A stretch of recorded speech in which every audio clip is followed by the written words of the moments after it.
rahmatullahi ta'ala barakatuhu. Yau za mu yi karatu na biyu kenan a English for Beginners Season 2. To yau za mu yi bayani akan yadda ake amfani da wannan a, is, and a.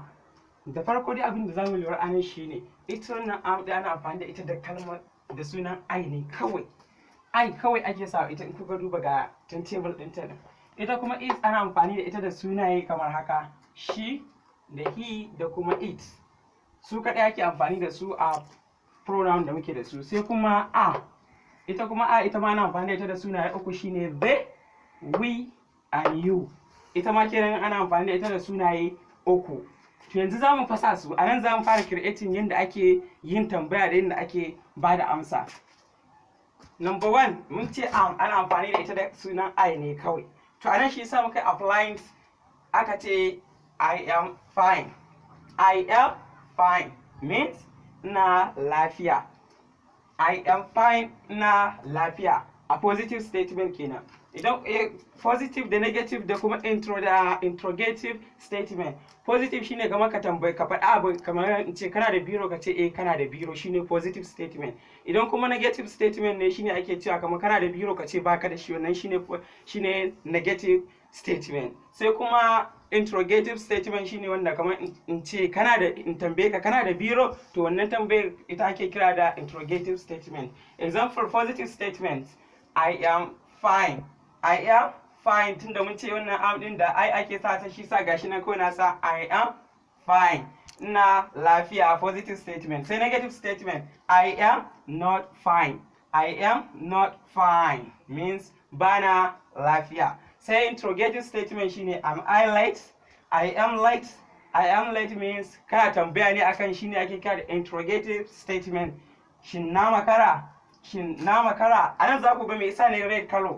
To wannan shine wannan yana tafiya da wannan yana tafiya da wannan. Dole kana sa I sai am sai kuma not. A haka ake jera grammar. Shi ma wannan I am sai I wajen interrogative statement sai wannan am din da muka sa sai ta fara dawowa farko sannan sai mu sa sunan namu da muke so za mu yi amfani da shi wato I. To sai kuma nan mun ce is.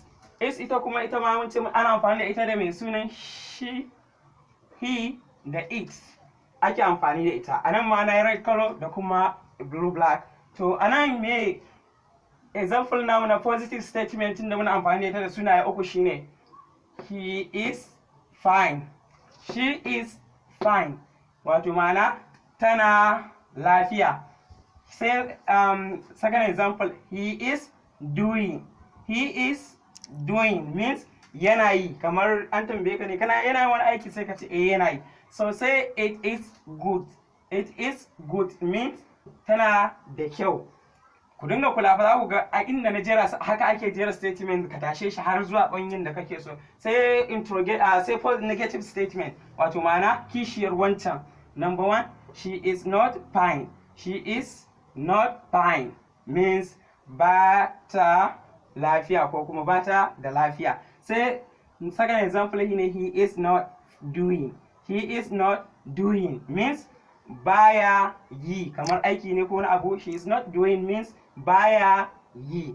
Say it is not good. It is not good means bata da kyau.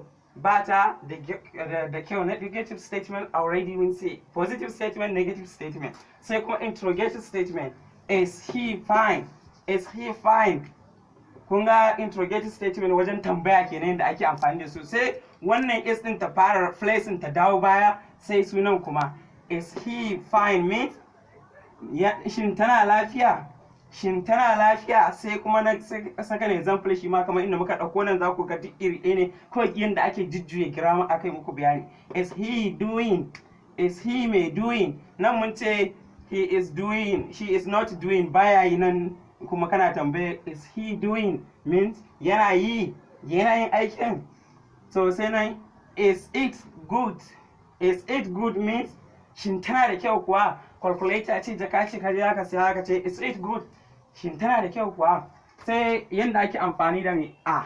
Yanda ake amfani da a ita ma an ce mun ce ana amfani da ita da sunayen they, we, and you. Ana amfani da ita da sunaye uku.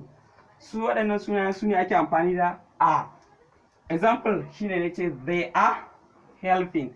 They are helping means suna taimakawa. Suna taimakawa. Kamar wani ya tambaye ka, are they helping? Zaka ce they are helping. Yes, they are helping.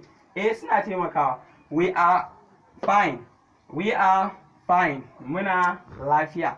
We are fine. Muna lafiya. Sai second part example shine you are lucky. You are lucky means kai mai sa'a ne ko kai mai nasara ne. To say negative statements kishiyar wancan kenan. They are not helping. They are not helping. Nan mun ce me they are helping suna taimaka, nan mun ce they are not helping ba sa taimakawa. Kun ga mun yi kishiyar wancan kenan. Sai wannan kuma we are not fine. We are not fine. Nan mun ce we are fine. Nan mun ce we are not fine. Kishiyar wancan kenan mu ba ma lafiya.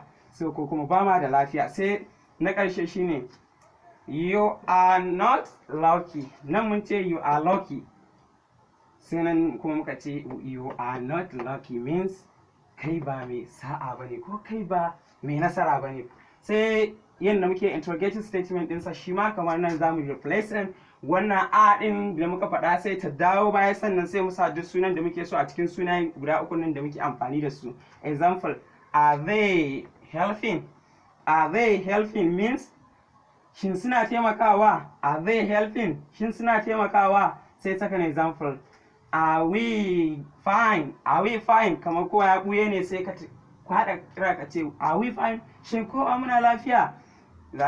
In ana sa ba da example fa yes we are fine. Muna lafiya. Za mu ɗora kamar yadda muka ba da example namu na nan shi ma na interrogative statement means yin tambaya. Sai zaka ce me zaka replacing ta dawo farkon sentence ɗinka sai ka sa sunayen da ake amfani da su a gaba. Shine are they helping means are they helping shin suna taimakawa. Sai nan kuma are we fine? Are we fine means shin muna lafiya.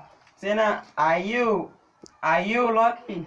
Are you lucky means shin kai mai nasara ne ko shin kai mai sa'a ne. To yanzu za mu yi replacing, yanzu za ku ga yadda ake creating tambaya a bada amsa da ta dace. Kamar yanzu idan mun zo nan kan table ɗin za ku ga idan na zo ne ke so sai wani ya ce are you kamar wani sai zai ce are you fine. Ina za mu tafi? Are you fine? Kamar idan ka zo nan za ka ce are you fine ko are you lucky? Za ka ce me za ka amfani da yes sai ka ce I am fine ko I am lucky. Yes, I am lucky. Kun ga yadda ake haɗa kenan. Sai nan in kuma negative za ka yi kamar zan ce are you fine? Sai ka ce I am not fine. I am not fine means bana lafiya. Za ka ba da kishiyar wannan kenan baka da lafiya. Sai nan kuma shi ma inda muke amfani da shi shine kamar yanzu kana so ka tambaya shin tana da kaza ko shin tana lafiya. Is he fine? Is he fine?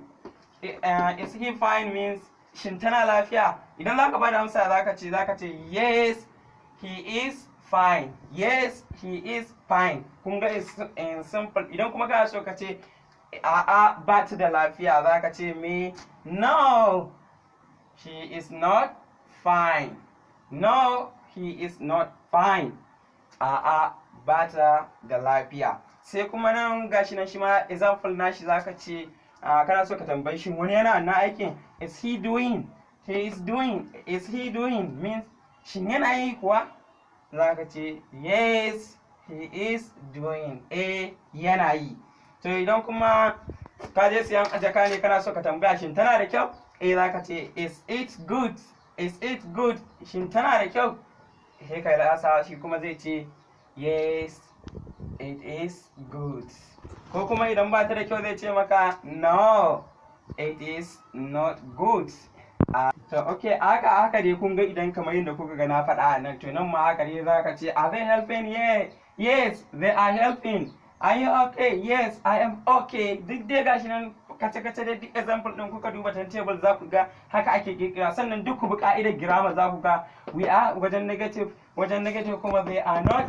Idan kuma interrogative ne are they, nan ma haka is he is not, he is. Haka ake creating komai da komai sai mun haɗa nan gaba kuma lesson ɗin da Allah ya kai.